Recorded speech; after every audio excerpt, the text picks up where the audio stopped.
कर्ण की कहानी। कर्ण महाभारत के सबसे महान और त्रासदीपूर्ण पात्रों में से एक थे। उनका जन्म, जीवन और अंत एक वीर, दानवीर और धर्म के प्रति निष्ठावान व्यक्ति की गाथा है। कर्ण का जन्म कुंती और सूर्य देव के पुत्र के रूप में हुआ था। कुंती ने युवावस्था में ऋषि दुर्वासा के दिए वरदान से सूर्य देव को बुलाया और एक पुत्र प्राप्त किया, जो कवच और कुंडल के साथ जन्मा। यह अविवाहित अवस्था में हुआ था, जिससे डरकर कुंती ने उसे एक नदी में बहा दिया।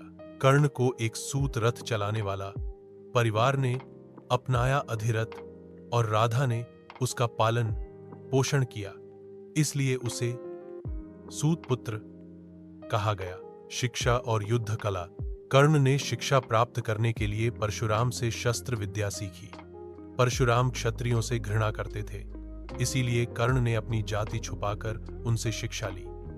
लेकिन जब परशुराम को पता चला कि कर्ण क्षत्रिय है, उन्होंने क्रोधित होकर उसे शाप दे दिया कि जब तुम्हें अपनी विद्या की सबसे अधिक आवश्यकता होगी, तब तुम उसे भूल जाओगे।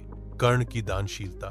कर्ण को दानवीर कर्ण कहा जाता है क्योंकि वह कभी भी किसी को खाली हाथ नहीं लौटाता था। एक बार इंद्र अर्जुन के पिता ब्राह्मण का रूप लेकर आए और कर्ण से उसका जन्मजात कवच और कुंडल मांग लिया, जिसे उसने बिना संकोच के दे दिया। दुर्योधन से मित्रता। कर्ण को राजाओं की सभा में अपमानित किया गया क्योंकि वह सूतपुत्र था। दुर्योधन ने उसे अंग देश का राजा बनाकर उसे सम्मान दिया। इसके बदले में कर्ण ने दुर्योधन की मित्रता और सहायता का व्रत लिया और जीवन भर उसके प्रति वफादार रहा। महाभारत युद्ध और मृत्यु। महाभारत युद्ध में कर्ण कौरवों की ओर से लड़ा। वह एक महान योद्धा था और अर्जुन का सबसे बड़ा प्रतिद्वंद्वी।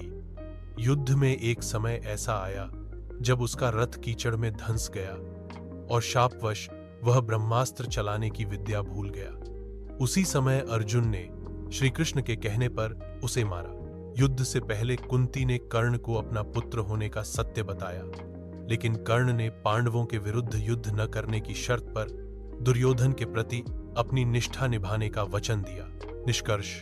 कर्ण की कहानी त्याग, संघर्ष, निष्ठा और महानता की मिसाल है। वह न केवल एक महान योद्धा था, बल्कि एक महान व्यक्ति भी था, जिसने अपने जीवन में हमेशा धर्म, दया और दान का पालन किया, इवन अगर उसकी किस्मत ने उसे बार बार धोखा दिया। अगर आप चाहें तो मैं इस कहानी का PDF या ऑडियो संस्करण भी बना सकता हूं, या इसे और भी संक्षिप्त या विस्तार से बता सकता हूं।